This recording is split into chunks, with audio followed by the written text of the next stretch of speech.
ولادت مصطفیٰ صلی اللہ علیہ وسلم کی برکت سے تمام عورتوں کو بیٹے عطا ہوئے۔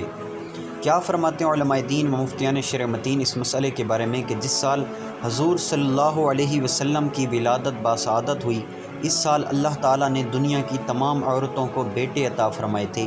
کیا اس کی کوئی اصل ہے؟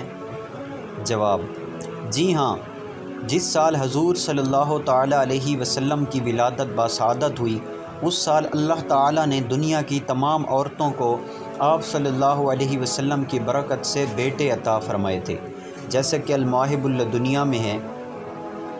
ترجمہ: ابو نعیم عمر بن قتیبہ سے روایت کرتے ہیں، انہوں نے کہا کہ میں نے اپنے والد سے سنا ہے اور وہ علوم کے مخزن تھے کہ جب حضرت آمنہ رضی اللہ عنہا کے ہاں ولادت کا وقت آیا تو اللہ تعالیٰ نے فرشتوں سے فرمایا، تمام آسمانوں اور جنتوں کے دروازے کھول دو، اور اس دن سورج کو بہت زیادہ روشنی عطا کی گئی، اور اس سال سارے جہان کی عورتوں کے لیے بحرمت مصطفیٰ محمد صلی اللہ تعالیٰ علیہ وسلم اللہ تعالیٰ نے حکم دیا کہ اولاد نرینہ سے حاملہ ہوں۔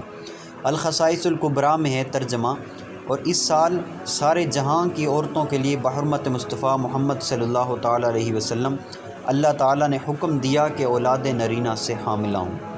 واللہ اعلم عز وجل ورسولہ اعلم صلی اللہ تعالیٰ علیہ وآلہ وسلم۔